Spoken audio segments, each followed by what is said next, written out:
Donc bonjour à tous. Donc ce culte, le but c'est de répondre à une question. Pourquoi est-ce que des fois on prie, on a la foi et pourtant on n'est pas exaucé? C'est une question ça. On prie, du moins on dit qu'on a la foi et je pense qu'on a la foi. On croit vraiment que Dieu il a promis et les choses doivent arriver et on ne voit pas les choses arriver. Et donc c'est le but, c'est quand même d'y répondre. Sachant que déjà quand j'ai eu ce message au début, la première pensée qui venait c'était ce qui est marqué dans le livre de Reim, la foi sans le courage n'est pas la foi. Il y a déjà, donc je vous dis, la foi ça va déjà avec des actes. Alors on va commencer par le livre de Jacques, chapitre 2, versets 14 à 18. Jacques, chapitre 2.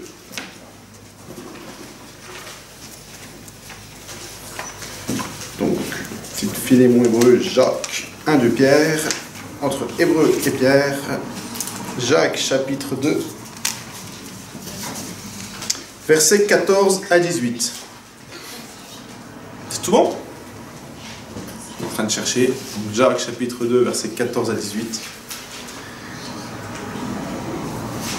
Mes frères, que sert-il à quelqu'un de dire qu'il a la foi s'il n'a pas les œuvres? Cette foi peut-elle le sauver? Si un frère ou une sœur sont nus et manquent de la nourriture de chaque jour, et que l'un d'entre vous leur dit « Allez en paix, chauffez-vous et rassasiez-vous », et que vous ne leur donniez pas ce qui est nécessaire au corps, à quoi cela sert-il? Il en est ainsi de la foi. Si elle n'a pas les œuvres, elle est morte en elle-même. Mais quelqu'un dira « Toi, tu as la foi, et moi j'ai les œuvres. Montre-moi ta foi sans les œuvres, et moi je te montrerai la foi par mes œuvres. » Donc la foi, c'est aussi, concrètement, c'est des actes. Ce n'est pas que des paroles, ça ne s'arrête pas au stade de la prière. La foi, c'est des actes.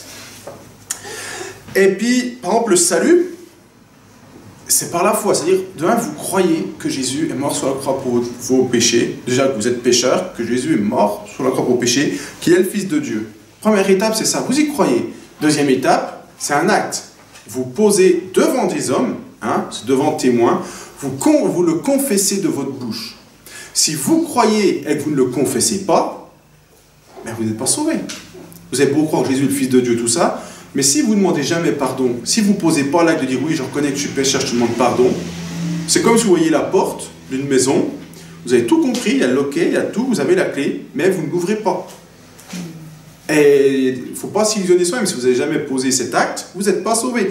Parce que c'est un acte.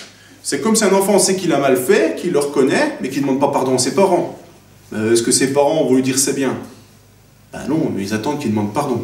Donc l'acte, c'est comme pour le salut, il y a la foi, le croire, et la foi implique aussi qu'on demande pardon.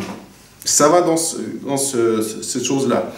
La foi, ça implique aussi des actes, comme on l'a vu avec Reim, donc avec les yeux 2, donc tous les actes prophétiques, toutes ces choses, il reçoit une inspiration divine, ça implique de le faire. Si vous recevez d'aller prier pour telle ou telle personne, par exemple, qui est malade, et puis que vous ne le faites pas, mais vous dites, ça c'est de Dieu, j'ai reçu ça de Dieu, il va être guéri, mais que vous n'allez pas prier pour la personne, est-ce qu'elle va être guérie? Non.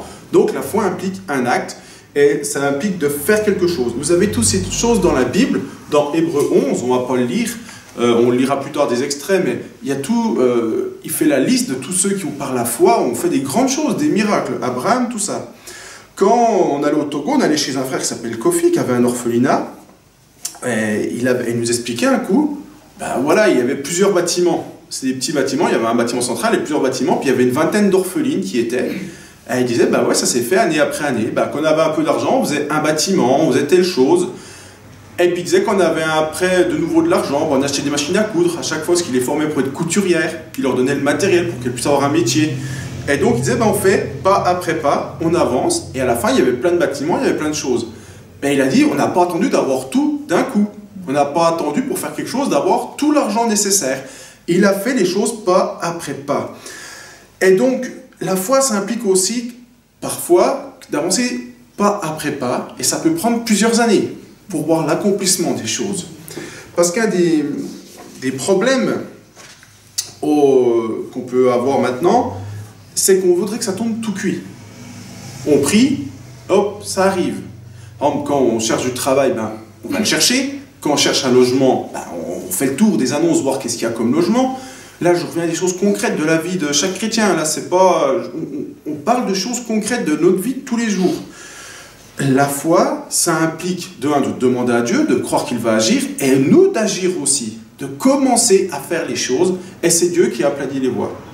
Notre frère Kofi, il a commencé là-bas quelque chose, et puis il y a eu un bâtiment, puis des autres, et puis au fur et à mesure, et puis après, quand on y était, il y a des années, il y avait une vingtaine d'orphelines en formation, et puis il demandait, et Dieu fournissait des machines à coudre, tout ça pour qu'elles soient couturières, pour que dans leur village, elles aient un métier, et qu'elles puissent avoir une situation. Voilà. Bref, donc j'ai mis la foi, ça veut dire qu'on avance, on pose des actes, les choses ne tournent pas tout cuit dans notre bouche, et parfois il faut même jeûner pour les obtenir. Donc ça demande aussi du combat spirituel. Donc la foi, c'est juste avant Jacques, on a la définition, mais que vous connaissez tous par cœur dans Hébreux 11, verset 1.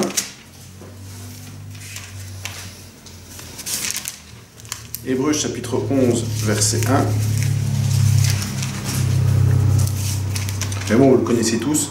Or, la foi est une ferme assurance des choses qu'on espère, une démonstration de celles qu'on ne voit pas. Voilà, ça c'est la... Donc, la foi, quand on a la foi, en fait, on regarde aussi au but final. C'est que Dieu nous dit, fais cela, fais ça. Il nous met la conviction, tu dois faire ceci ou cela. Ou alors, il y a des choses qui coulent de source. Dieu veut qu'on travaille, sauf s'il nous appelle à vivre dans un ministère ou autre. Il donne, voilà, tu vas chercher un travail ou autre. Et Dieu veut qu'on regarde au but final, et puis ça avancer pas après pas. Victoire après victoire. Pour venir ici, vous avez eu des combats. Pour venir là, victoire après victoire, pas après pas. Ça s'est pas fait facilement, mais les choses se sont faites. Donc la foi, c'est ça aussi, c'est regarder pas après pas. J'ai mis, c'est rare que tout arrive en un bloc. Parfois, ça arrive. Certains témoignent, j'ai prié, tout est venu. Ouais, ok, j'ai eu le travail, j'ai eu tout ça, c'était génial. J'ai eu mon épouse aussi d'un seul coup, génial. La réalité, c'est que ça, c'est le 1 pour 1000, voire 1 pour 10 000. C'est rare. Généralement, ça implique un combat. Parce que c'est là aussi que Dieu nous forme et change notre caractère. Et nous, le problème du siècle actuel, c'est comme disait Raïm dans le message sur Lazare, c'est l'instantané. On veut tout de suite. Or, un des fruits de l'esprit, c'est la patience. Et c'est là que le bas blesse. Pourquoi? Hébreux 11, alors on va toujours verset 11 à 13, on va lire les choses. C'est par la foi que Sarah elle-même, malgré son âge avancé, elle avait plus de 90 ans pour avoir un enfant, fut rendue capable d'avoir une postérité parce qu'elle crut à la fidélité de celui qui avait fait la promesse. Ah ouais, Abraham et Sarah avaient reçu la promesse, et Sarah aussi a cru, et ça allait jusqu'au bout. C'est pourquoi d'un seul homme déjà usé de corps naquit une postérité nombreuse comme les étoiles du ciel, comme le sable qui est sur le bord de la mer et qu'on ne peut compter. C'est dans la foi qu'ils sont tous morts sans avoir obtenu les choses promises, mais les ont vus et salués de loin, reconnaissant qu'ils étaient étrangers et voyageurs sur la terre. Donc, ça implique aussi la patience, et il y a des choses de la foi que, comme Abraham, c'est encore plus grand. Parce que Dieu l'a promis, mais quand il dit « tu auras une postérité plus nombreuse que le sable de la terre », c'est évident que lui ne peut pas le voir. Il a vu que Isaac, bon Ismaël, mais c'est Isaac, le fils de la promesse. Et il a vu, Abraham a vu Jacob et Ésav, mais après, c'est encore pas, on peut les compter, ils sont 3. Donc, et là, maintenant, la promesse accomplie, la descendance d'Abraham est énorme, on ne peut plus la compter, c'est comme le sable de la terre, on ne peut pas le compter. Et ces promesses de Dieu, mais ils les ont saluées de loin. Et il y a des promesses que Dieu fait pour nous, que dans le fond, on les saluera, elles vont... Les promesses de bonheur, etc., la plupart, une partie se réalise ici, mais le gros, c'est dans les cieux. C'est vrai quand il y a Jérusalem céleste, dans toutes ces choses. C'est là qu'on aura le vrai bonheur. Donc pour l'instant, on y travaille, mais notre salaire, c'est comme le salaire d'un ouvrier tombe à la fin de la journée, pas au début. Et notre salaire, ce sera quand on aura fini notre temps sur la terre. Mais ça, on y va par la foi. Pourquoi est-ce qu'on s'investit? Pourquoi est-ce qu'on travaille? C'est par la foi. C'est ça. C'est parce qu'on a la foi qu'on aura aussi la récompense céleste. Parce que Dieu nous aime, on y va. C'est l'image de Torah là, que tu avais reçue hier, que tu avais lu, que tu nous as dit hier, que sur Torah Box, ils avaient envoyé, il y a 2 jumeaux dans un ventre, il y en a un qui croit en Dieu et l'autre qui ne croit pas, l'autre qui dit mais non, il n'y a rien après nous, l'autre qui fait non, non, il y aura la naissance, tu auras un papa et une maman qui t'aiment, et l'autre qui fait non, non, moi je vois rien, j'y crois pas. Nous, on a la foi qu'il y a un Dieu qui nous attend, qu'on est là un temps sur cette terre, que Dieu est là, qu'il est manifeste, et puis que on sera sauvé et que c'est après que la vraie vie commence. Et puis pour certains, ils ne veulent pas y croire, ils disent que ça s'arrête à la sortie, enfin à la mort. la foi. Il y a aussi la foi, on va retourner dans Jacques, parce que c'est important de bien comprendre ça. Jacques, chapitre 1, verset 3. Sachant que l'épreuve de votre foi produit la patience. Ça, c'est aussi une des réponses. Pourquoi est-ce que vous n'êtes pas exaucé tout de suite? Pourquoi est-ce que des fois, on prie, on a la foi, on n'est pas exaucé? Parce que Dieu veut que vous ayez de la patience. Pourquoi est-ce que des gens veulent se marier et ils disent « Mais Seigneur, il est marqué dans la Bible que celui qui brûle, qu'il se marie. » Et ils ne se marient pas. Dieu prend-il plaisir à les voir brûler? Non. Une des raisons, c'est que ça leur apprend la patience. Une des raisons pourquoi tu n'as pas eu du travail tout de suite, c'est que ça t'a appris la patience. Dieu n'est pas un distributeur. C'est un frère qui m'avait témoigné ça. Quand il est 15 ans, il cherchait un peu Dieu, il se posait des questions, puis il a dit à quoi Dieu? Ouais, si tu existes, je veux un scooter. Et il a entendu clairement, je ne suis pas ton distributeur. Ça l'avait calmé, c'est. Mais c'est vrai, on prend Dieu des fois pour un distributeur. Non, Dieu n'est pas un distributeur. Dieu satisfait nos besoins, mais il satisfait d'une façon juste, hein, c'est comme la manne dans le désert. Et puis, le but de Dieu à travers toutes ces épreuves, un des buts, c'est aussi qu'on apprenne la patience. Donc, dans les choses qui concourent au bien de ceux qui aiment Dieu, dans ce non-exaucement de prière, c'est que pendant ce temps, tu développes un fruit de l'esprit. Enfin, une partie du fruit de l'esprit, la patience. Ensuite, quel est le but aussi de notre foi? Le but de la foi aussi, c'est de voir l'accomplissement d'une promesse de Dieu. Donc on va retourner à Hébreux 11, ça va, c'est pas très loin. C'est au verset 14 à 16. Alors, Hébreux 11, verset 14 à 16. Ceux qui parlent ainsi montrent qu'ils cherchent une patrie. S'ils avaient eu en vue celle d'où ils étaient sortis, bon là on parle d'Abraham et de Sarah, etc., ils auraient eu le temps d'y retourner. Mais comme ils désirent une meilleure, c'est-à-dire une céleste, c'est pourquoi Dieu n'a pas honte d'être appelé leur Dieu, car il leur a préparé une cité. Donc voilà, la foi, c'est pour les choses aussi célestes. Abraham et Isaac, Abraham et Sarah avaient tout, ils étaient riches. Peut-être pas aussi riches qu'à la fin, mais quand ils étaient à Padam Aram avec leur père, ils s'en sortaient bien, visiblement. Il avait des troupeaux, il avait des serviteurs, tout. Mais il n'a pas regardé à ces choses terrestres, il a regardé à Dieu. Il a regardé à la promesse de Dieu. Et il n'a même pas regardé tellement à la promesse, la terre, tout ça, il a regardé, mais à la promesse de la Jérusalem céleste, du monde qui allait venir avec Dieu. Et c'est ça qui l'a fait voir. Or, le but ici de la foi, il est entre guillemets céleste. C'est de voir la volonté de Dieu pour les choses de Dieu, en fait, pour les choses de Dieu dans ce monde, mais ce n'est pas pour les choses du monde.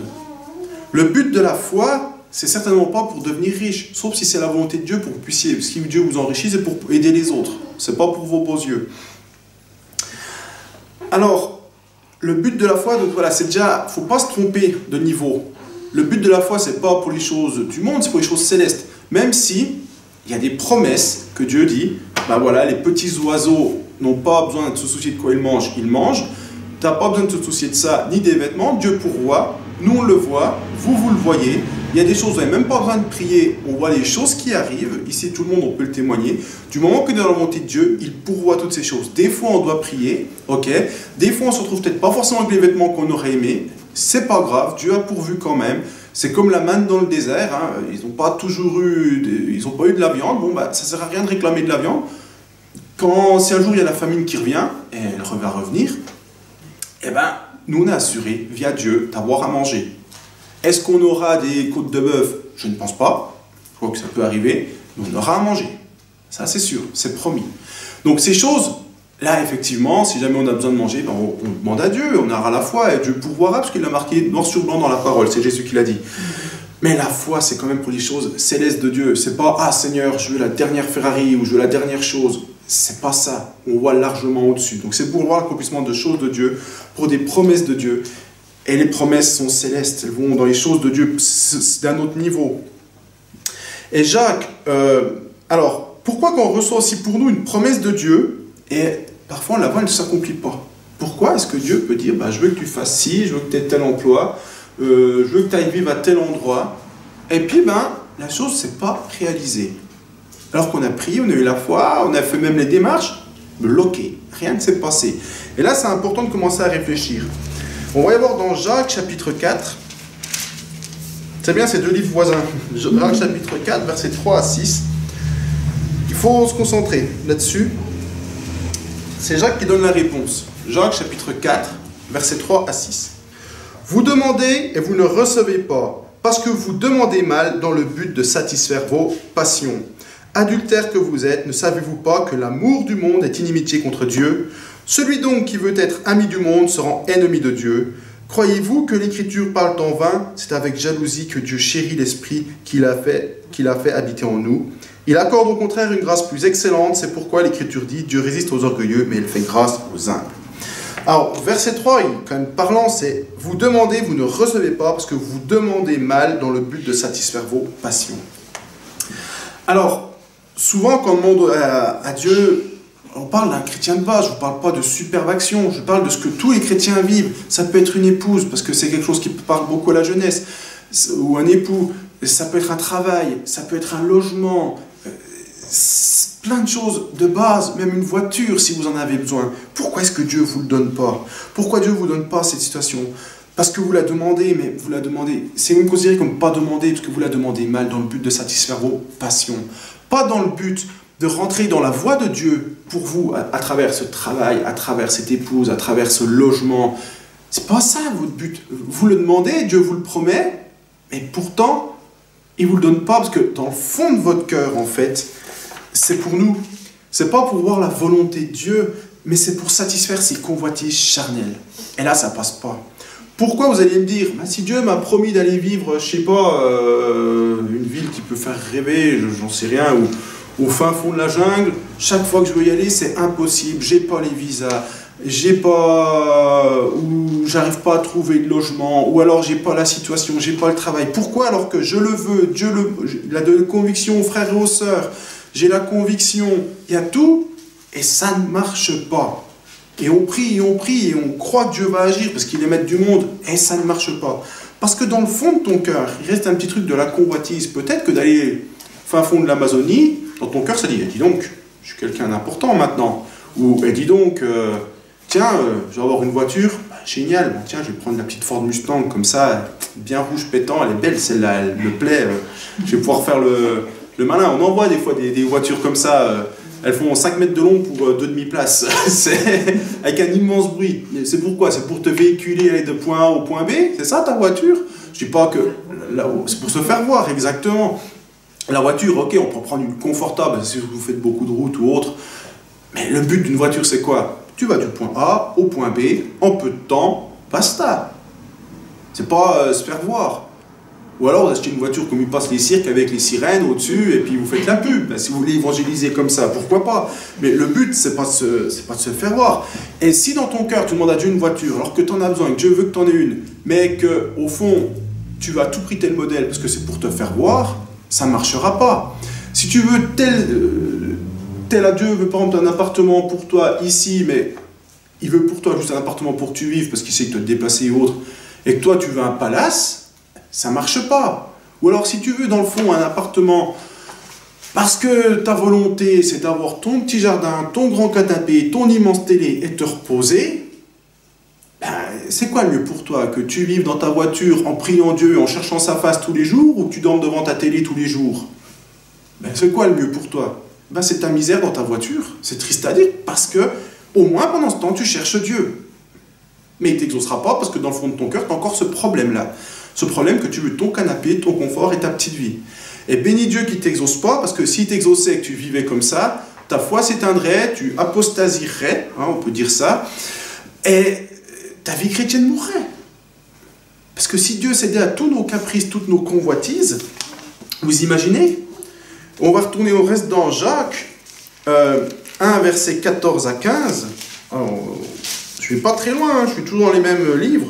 1 verset 14 à 15, c'est « Mais chacun est tenté quand il est attiré et amorcé par sa propre convoitise, puis la convoitise, lorsqu'elle a conçu, enfante le péché, et le péché étant consommé, produit la mort. » Pourquoi Dieu ne peut pas accepter une prière avec foi, même si ça ressemble à la volonté de Dieu? Parce que dans le fond, si dans cette prière, on mélange nos convoitises, si dans la volonté de Dieu, on y met nos convoitises, là, il y a un gros problème. parce que la convoitise va enfanter le péché, et Dieu ne peut pas accepter du péché dans son œuvre, c'est pas possible. Si vous demandez des choses à Dieu pour pécher, Dieu qui est saint, il ne va pas le vouloir. Vous comprenez le lien? Donc, il y a la volonté de Dieu, il y a votre volonté, ça peut être comme deux chemins parallèles, ok, mais il faut que ce soit un.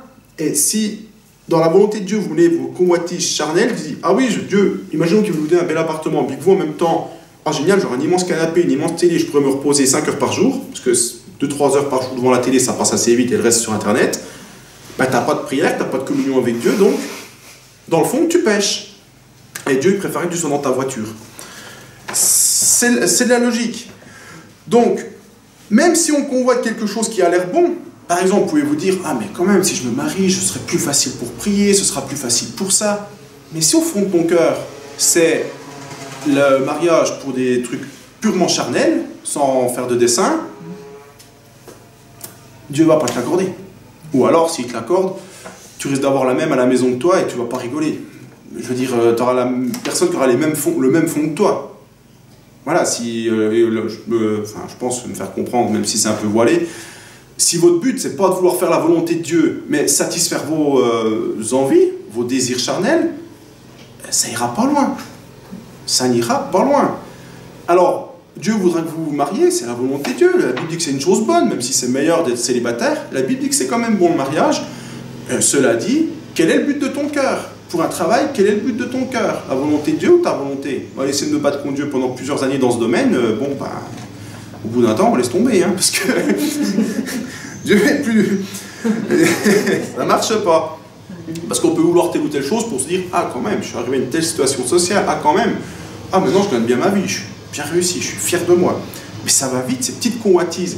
Et alors, il y a la volonté de Dieu, puis à côté, ah oui, on la veut, puis en même temps, ah et donc, je vais avoir le petit truc à côté. Et c'est difficile parce que c'est pas quelque chose qu'on se ment en soi-même en réalité. Ces convoitises, on se les cache dans notre cœur. C'est pas quelque chose qu'on aime se dire.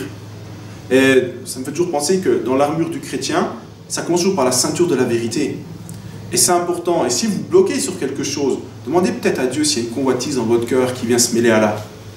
Et puis dites à Dieu, ah pardon si vous le montrez, il faut vous en repentir et l'éradiquer. C'est important. Parce que Dieu résiste aux orgueilleux, mais il fait grâce aux humbles. L'orgueilleux, quelque part, c'est celui qui dit « moi je », c'est celui qui « ah ouais Seigneur, moi, ma pie ». Dans le fond, tu veux ça. C'est de l'hypocrisie, ça passera pas. Mais si on le dit à Dieu, c'est vrai, Seigneur, que dans mon cœur, il y a ce problème de convoitise. Je t'en demande pardon.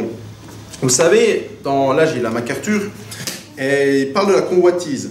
Convoitise, allusion au désir puissant inscrit dans l'âme humaine qui l'incite à satisfaire les besoins de la chair par les richesses matérielles et la jouissance de la vie. C'est ça la convoitise. C'est qu'il incite à satisfaire les besoins de la chair. On a des besoins, mais Dieu veut y pourvoir. Mais quand il y pourvoit, c'est pas forcément comme on veut. Moi, ma voiture, elle ne me faisait pas rêver au début que Dieu me l'a donnée. Non, j'en suis très content. Avant, il m'avait un coup donné ce que je voulais. J'ai compris, j'ai fait plus jamais ça. Pardon Seigneur, donne-moi toi ce que tu veux. Je l'ai vu, je ne parle plus pas en pompe. Mais bon, pas beaucoup. On avait le feu vert, je l'ai pris, maintenant je suis ravi. Je suis très content, j'ai pas de souci majeur. Mais je suis dans la volonté de Dieu.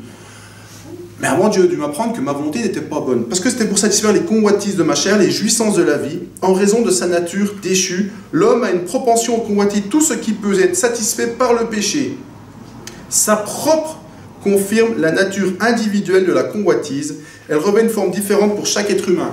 Ce que je peux convoiter moi n'est pas ce que va convoiter un tel ou toi ou toi ou toi. On n'a pas les mêmes désirs. Même les deux sœurs, vous n'allez pas convoiter les mêmes choses. Il y en a une qui peut convoiter telle chose, tel vêtement, et l'autre, elle peut dire, moi les vêtements, je m'en moque royalement, moi ce que je veux, c'est jouer à l'ordinateur. Ça peut être complètement opposé. Donc d'un individu à l'autre, c'est pour ça qu'on ne peut pas faire de règles et que je vous prends des exemples comme ça un peu bidons, mais partout où Dieu vous résiste, ça vaut le coup de dire, est-ce qu'il y a une convoitise, Seigneur? Peut-être que Dieu vous dirait, non, non, c'est bon, tu as un combat à mener, ou non, non, t'as à apprendre la patience, mais prie, fortifie-toi, tu vas y aller. Je ne dis pas que c'est forcément ça. Mais, ou peut-être qu'il va dire, bouge-toi et cherche aussi, parce que attends, pas non plus. Il y a toutes ces choses. Alors, satisfait par le péché, ça confirme la nature de la convoitise. Elle revêt une forme différente pour chaque être humain, car elle est le produit des influences de l'environnement, de l'éducation et des choix personnels. La formulation grecque présente ces convoitises comme la cause ou l'agent direct du péché. Voilà. Donc, chacun, en fonction de notre milieu social, d'où on vient, comment on est éduqué, on a nos propres convoitises. Ok. Ça peut même être vouloir tout connaître sur... Par exemple, connaître la parole, c'est une chose bonne. Mais vouloir la connaître pour dire, moi, je suis meilleur que les autres, ou pour sa propre gloire, quoi. Si moi, je veux faire des études bibliques, non pas parce que Dieu m'y appelle, mais parce que tout compte fait, je pense que je suis tellement bon que moi, je connais la parole, les autres, non, quoi. Ou moi, je suis supérieur aux autres. Le petit... C'est pas que la chose de vouloir connaître la parole est mauvaise, mais si c'est la connaître pour s'enorgueillir et vouloir passer pour quelqu'un dans l'assemblée, on mélange les deux. Et là, ça posera problème. Et puis, ta connaissance de la parole, Dieu, que tu auras dit, révèle-moi ta parole, il peut te bloquer les révélations. Si c'est pour que tu t'enorgueillisses, quel est l'intérêt? Pourquoi? Alors que la chose est excellente, la connaissance de la parole de Dieu, la compréhension, les révélations, c'est excellent. Et je vous encourage à en demander à chaque fois que vous lisez la parole. Mais pourquoi Dieu vous en donnerait si c'est dans le but de vous enorgueillir? Si ça satisfait la moindre de vos convoitises, ça va se transformer en péché. Même une chose excellente comme celle-là. Si on demande à Dieu de nous parler, de nous révéler les choses, mais que dans le but, le fond, c'est de nous enorgueillir. Alors ça vaut le coup quand même des fois de se poser et de se dire, pourquoi Seigneur, est-ce que j'ai une convoitise? Et quand je le dis, je me mets dans l'eau, moi aussi j'ai fait des fois ces prières-là, je veux dire, je parle par expérience, et j'ai encore aussi des domaines comme ça, mais on doit quand même se poser, quand il y a un blocage, pourquoi? Qu'est-ce que je veux au fond de mon cœur? Est-ce que je veux faire la volonté de Dieu, ou est-ce que je veux faire la volonté de Dieu et satisfaire mes convoitises? Les deux sont... le feu étranger, ça passe pas avec Dieu. Mais par contre, on a vite fait de mélanger les deux. Alors, on continue, parce que, quand même... Alors... la convoitise... Alors, par exemple, le test, clairement, c'est le premier travail, quand vous arrivez, vous obéissez à Dieu, qui vous dit, va travailler là ou là, celui qu'on peut... qu'on voit, c'est que on veut tous travailler, ça fait penser aux choses là, de l'humilité. Dieu nous dit, moi, il va ouvrir une porte, un métier que je voulais absolument pas faire. J'ai dit non, parce que j'ai dit, non, j'ai quand même des diplômes, c'est pas pour faire ça. C'était la plonge. Bon, résultat, j'ai pris un an de chômage. Donc, c'est des choses comme ça. Et Dieu nous teste. Parce que moi, dans la volonté de travailler, Dieu voulait que je travaille. Moi, je voulais travailler. Donc, on allait. Sauf que Dieu voulait telle chose pour moi. Mais moi, je voulais quand même un truc un peu plus valorisant socialement, un peu plus intéressant. Alors, j'ai raté le test, et puis j'ai appris ces choses aussi à mes dépens. Parce que j'avais mes convoitises charnelles qui s'étaient mélangées au désir de Dieu. Alors Dieu m'a fermé la porte. Il l'a bien fermée. Et quand Dieu ferme la porte, vous avez beau frapper, tous les autres peuvent y arriver. Donc vous voyez tous ceux du monde qui arrivent, qui peuvent vous donner tous les bons conseils. Et puis vous savez que ça ne vaut même pas la peine d'essayer la moitié, parce que tout est échec. Tout ce que vous faites est nullité absolue. Alors... Et puis même quand vous voyez que Dieu, des fois, il taquine dans le sens que... Ah, tu veux, donc on parle des fois du réseau, tout ça, puis Dieu vous l'apporte, tiens, on a un petit réseau, puis vous recevez plein de contacts, et tout échoue. Donc, parce qu'il y a un peu de convoitise à soi, donc tant qu'il y a de la convoitise, Dieu ferme la porte, pour ne pas qu'on pêche, c'est juste pour ça. Dieu regarde ce que l'on veut, si on veut... ce que l'on veut vraiment, faire sa volonté ou la nôtre, et puis, est-ce qu'on a de la convoitise ou non? Donc il y a toujours des tests, des choses, et puis on voit les choses apparaître, telles qu'elles sont.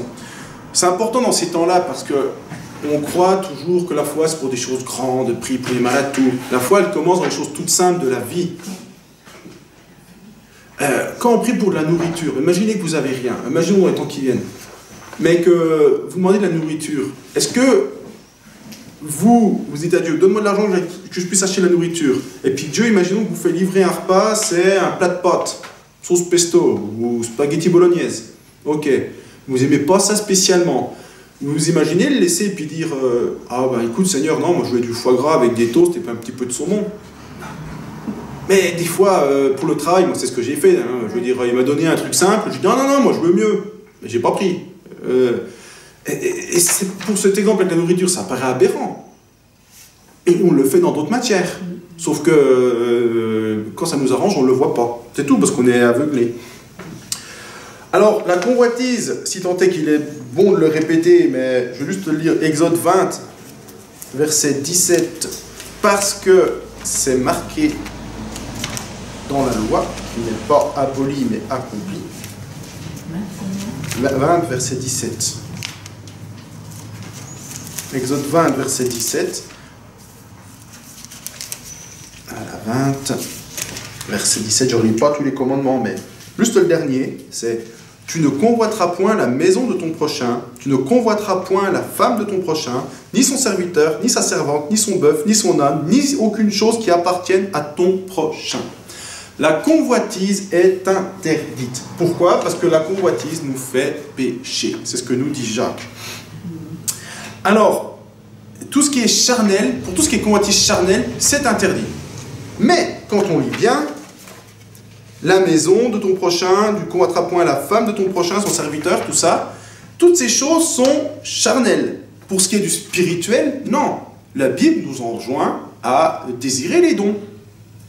Donc, si vous voulez convoiter à tout prix, et c'est marrant, c'est qu'on doit dire aux gens de convoiter ces choses alors que naturellement on ne le fait pas, c'est de convoiter les choses spirituelles. Et les récompenses dans le ciel, Jésus nous en a promis. Toutes ces choses, vous avez le droit de les convoiter, de les désirer. Car là où est ton trésor, là aussi sera ton cœur. Donc, si vous convoitez les choses charnelles, votre trésor va être dans les choses de ce monde, et votre cœur sera dans les choses de ce monde, eh bien, Dieu vous résistera. Et si vous désirez les choses du ciel, votre trésor va se faire dans le ciel, parce que vous allez commencer à chercher la volonté de Dieu, commencer à obéir à Dieu, votre trésor va commencer à se faire là-haut. Forcément, si votre trésor se fait là-haut, il ne se fait pas sur cette terre, et s'il ne se fait pas sur cette terre, vous n'êtes pas très riche ici. Généralement, avec qu'on obéit à Christ, les persécutions viennent, les problèmes viennent. C'est écrit noir sur blanc dans la Bible, et ça vient. Et ça, on le sait tous. Donc, la convoitise, si vous voulez à tout prix convoiter, c'est les choses de Dieu. Mais céleste. Ok. Parce que ça, c'est pas marqué que c'est interdit. C'est préciser ce qui est interdit, c'est tous les biens, toutes les choses de nos prochains, pas tout ce qui est céleste. Alors, on doit bien s'examiner, on doit prier. Une des clés, c'est Proverbe 4, verset 23. Je vais continuer là-dessus. Hop, Proverbe chapitre 4, verset 23. Pareil, c'est un verset que vous connaissez par cœur. Proverbe chapitre 4, verset 23. Garde ton cœur plus que toute autre chose, car de lui viennent les sources de la vie. Voilà. C'est important de garder notre cœur. C'est important de savoir où on en est. C'est important de voir notre cœur, qu'est-ce qu'il désire. Parce qu'avec notre tête, « Oh, moi je veux faire la volonté de Dieu. » J'ai encore jamais... Mais par contre, quand on s'examine, à des fois, c'est important de faire la volonté de Dieu, mais avec la nôtre. Parce que, ouais, on est avec tous les autres, alors on veut faire la volonté de Dieu, mais dans le fond, on aimerait bien quand même satisfaire nos désirs charnels. Eh, Dieu le voit. Et il y en a beau dire, non, non, moi je veux faire la volonté de Dieu, Dieu voit le fond. Et c'est ça qu'il faut traiter. Marc 7, verset 21. Marc, chapitre 7. Marc, chapitre 7, verset 21.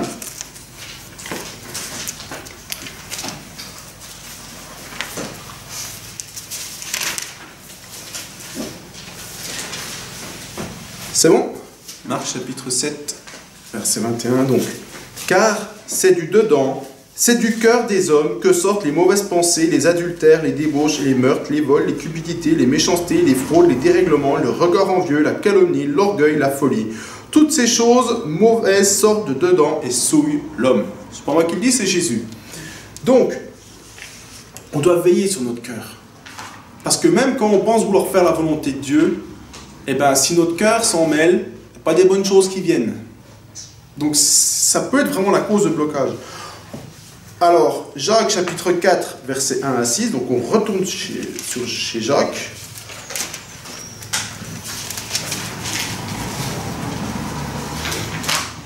Ce passage, prenez-le pas dans point de vue assemblée. Hein. Là, c'est chacun, des fois on parle des... Voilà. D'où viennent les luttes et d'où viennent les querelles parmi vous? N'est-ce pas de vos passions qui combattent dans vos membres?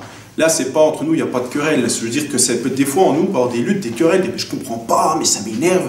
C'est parce qu'on a des luttes et des passions qui combattent dans nos membres. C'est-à-dire que notre cœur désire ces choses, la volonté de Dieu, c'est autre chose. D'un côté, on veut la volonté de Dieu, de l'autre côté, on veut aussi les choses de notre cœur. Et ça tiraille, et ça combat. Et c'est ça aussi que parle Jacques. Pas seulement, ça peut être au niveau d'une assemblée, mais ça peut être au niveau d'une personne. Vous convoitez et vous ne possédez pas. Vous êtes meurtrier envieux et vous ne pouvez pas obtenir. Vous avez des querelles et des luttes et vous ne le possédez pas parce que vous ne demandez pas. Vous demandez, vous ne recevez pas parce que vous demandez mal dans le but de satisfaire vos passions. Ce qu'on a dit tout à l'heure. Adultère que vous êtes. Donc voilà, on est comparé dans ce cas-là à des adultères. Parce que d'un côté, on dit qu'on aime Dieu, qu'on est même par notre repentance marié à Dieu. Enfin, on est on est avec Dieu, mais de l'autre côté, on a le monde. Ça fait un adultère. Que vous êtes, ne savez-vous pas que l'amour du monde, Parce que toutes ces choses charnelles, c'est le monde. et ça montre ce qui va avec, c'est l'amour du monde, est inimitié contre Dieu. Celui donc qui veut être ami du monde se rend ennemi de Dieu. Croyez-vous que l'Écriture parle en vain? C'est avec jalousie que Dieu chérit l'Esprit qu'il a fait habiter en nous. Il accorde au contraire une grâce plus excellente. C'est pourquoi l'Écriture dit, Dieu résiste aux orgueilleux, mais il fait grâce aux humbles. Donc, l'orgueilleux, c'est la personne qui veut vivre pour sa chair. C'est ça aussi. Alors que l'humble, c'est celui qui accepte de faire la volonté de Dieu, d'y rechercher, sans chercher son intérêt, d'y mélanger ces choses. Et alors après, versets 7 à 8, c'est « Soumettez-vous donc à Dieu, résistez au diable et il fuira l'un de vous. Approchez-vous de Dieu et il s'approchera de vous. Nettoyez vos mains, pécheurs, purifiez vos cœurs, hommes irrésolus. » Alors, je vais quand même m'arrêter là, parce qu'après il dit « Sentez votre misère », tout ça, mais je crois que c'est important de passer un temps dans ces cas-là. Déjà, sérieusement, demander à Dieu, voilà, je porte tel ou tel blocage, est-ce qu'il y a de la convoitise? Ça peut venir vite, parce que des fois, on sait que si Dieu nous donne, par exemple, tel logement, on aura évidemment une belle place de repos et autres. Mais il ne faut pas que ça se prenne la première place. C'est d'abord la volonté de Dieu, puis après, ma foi, si tu as un beau logement, tant mieux pour toi. Mais la bénédiction vient après la volonté de Dieu. Abraham avait beaucoup de choses, était richement béni, mais il a toujours mis la volonté de Dieu en premier. Enfin, il l'a mis, il a avancé dans les promesses de Dieu. Est-ce que veut Dieu? C'est pas que quand il nous donne une promesse, on voit la bénédiction, mais sa volonté. La bénédiction viendra. Le but de Dieu, c'est qu'on soit béni, c'est qu'on ait le plus possible. Mais si ça prend la place de Dieu dans nos vies, si ça devient un adultère, si ça devient un but, un désir, ça devient un adultère, une forme d'idolâtrie, et forcément, Dieu va le couper. Donc voilà, c'est ça, sentez votre misère, soyez dans le deuil et dans les larmes, que votre rire se change en deuil, que votre joie en tristesse, humiliez-vous devant le Seigneur et il vous élèvera. Donc s'humilier, c'est de reconnaître, de demander pardon. Et puis, changer. Sachant que ce que je vous ai dit là, c'est quelque chose qui est valable pour toute la vie, c'est pour maintenant, et demain, ça nous concerne tous, tout le temps. Si quand on a des blocages, il y a plusieurs raisons possibles. Pourquoi est-ce que quand on prie qu'on a la foi, on n'a pas l'exaucement? Ou alors, tu pries pour quelque chose qui n'est pas selon la volonté de Dieu, mais ta volonté. Ça peut être une des causes. Vous pouvez demander un superbe emploi, mais si ce n'est pas la volonté de Dieu pour vous, vous pouvez toujours avoir la foi. La foi vient de ce qu'on entend, ce qu'on entend vient de la parole de Dieu. Si ce ne vient pas de la parole de Dieu, pas la conviction de Dieu, ça ne sert à rien. Ou alors, c'est Dieu aussi vous résiste parce qu'il veut que vous appreniez la patience. Ou alors, vous y avez mélangé vos convoitises. Donc, il n'y a pas une réponse toute cuite avec une solution miracle. Devant chaque cas, vous avez plusieurs solutions.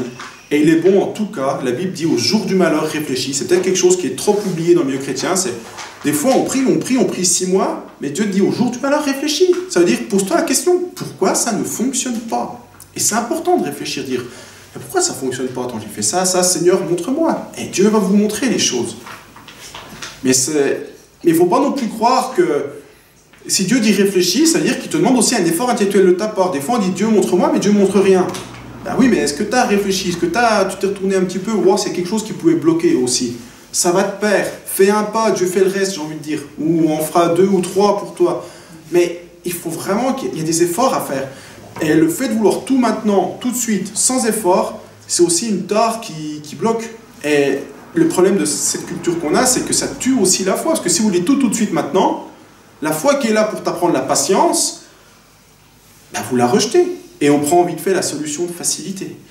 Donc c'est un mélange. Donc on va prier, et puis que chacun pourra prier après comme il le sent, vis-à-vis de son cœur. Le but, je vous ai dit, c'est d'abord être honnête avec soi-même. Devant le problème, dire Seigneur, montre-moi, est-ce qu'il y a un problème ou pas? Est-ce que j'ai convoité? S'analyser, sans passer du temps, et Dieu montre, il n'y a pas de souci. Et puis peut-être que Dieu vous dira, non, toi, je voulais t'apprendre la patience. C'est peut-être ça, tout simplement. Comme ça peut être, oui, tu convoites, tu mélanges tes désirs à mes désirs et je ne peux pas te l'accorder. Prions. Ou alors, si Dieu va peut-être vous dire, ce que tu me demandes, c'est pas moi qui te l'ai demandé pour toi, et c'est toi. Par exemple, il y a des gens, ils créent même entre guillemets, des ministères qui n'existent pas. Ils peuvent dire, pour leur gloriole, moi je vais évangéliser en Amazonie, que Dieu leur a jamais demandé. Et puis après, quand là-bas il y a des difficultés, mais Seigneur, pourquoi? Qu'est-ce que tu veux me dire? Puis Dieu peut leur dire, mais je ne t'ai jamais envoyé. Vous imaginez, tout ce travail pour rien, pas fait plaisir à Dieu, tu t'es satisfait de toi-même. Enfin, voilà, prions. Seigneur Dieu Tout-Puissant, merci que tu es un Dieu de lumière, Seigneur. Tu dis, tout est lumière pour toi et je te bénis, Seigneur. Tu es un Dieu de lumière, de vérité. Tu éclaires nos sentiers, Seigneur. Merci, Seigneur, parce que quand il y a des blocages, des combats, etc., il n'y a pas une solution miracle. La Bible n'est pas un livre qui dit, voilà, tu as tel problème, telle solution. Mais il y a tout, tu donnes les outils pour trouver les solutions. On a chacun nos problèmes, les endroits où tu nous résistes, les endroits où on est orgueilleux, les endroits où on est humble. Et comme tu le dis, on a tous des convoitises différentes, des désirs différents. Mais nous te bénissons, Seigneur, te rendons gloire, car tu nous donnes les outils. Alors ma prière, c'est que pour moi, comme pour mes frères et sœurs ici, Seigneur, que tu nous montres, Seigneur, là où tu nous résistes, Seigneur, les causes, Seigneur. Est-ce qu'on fait quelque chose que tu ne nous as pas demandé? Dans ce cas-là, notre foi ne sert à rien. Elle ne s'appuie pas sur ta parole, mais sur nos désirs. Est-ce qu'on fait quelque chose par... est-ce que tu veux nous apprendre la patience durant cette épreuve? Dans ce cas-là, il faut persévérer jusqu'à la victoire. Et c'est beau. Ou alors peut-être, Seigneur, qu'on mélange nos désirs, nos convoitises charnelles. Et dans ce cas-là, forcément, tu nous refuses, et c'est une grâce, parce que sinon, ça nous ferait tomber dans le péché, Seigneur. Merci de nous montrer, Seigneur, parce que peut-être qu'on a trop tendance à avoir la foi pour des grandes choses, et elle fait des grandes choses. Mais Seigneur, même dans les choses les plus simples, du style trouver un appartement, un travail, tout ça, là commence la foi, là commence notre confiance en Dieu. Et si là, c'est déjà contaminé, qu'est-ce que ce sera pour le reste? Si déjà maintenant, si ça y a une contamination, alors priez pour les malades, on va s'enorgueillir et devenir des plus grands orgueilleux du monde, au lieu d'être des modèles d'humilité. Et toi, Seigneur, tu ne veux pas qu'on soit des orgueilleux, tu veux qu'on soit humble, Seigneur, comme tu fus humble, comme Jésus a été humble sur cette terre. Alors, merci Seigneur pour chaque fois que tu nous as résisté, qu'on a mélangé nos convoitises à ta volonté. Merci de nous montrer où on en est tout un chacun. S'il te plaît, Dieu Tout-Puissant, dans le nom de Jésus-Christ. Amen.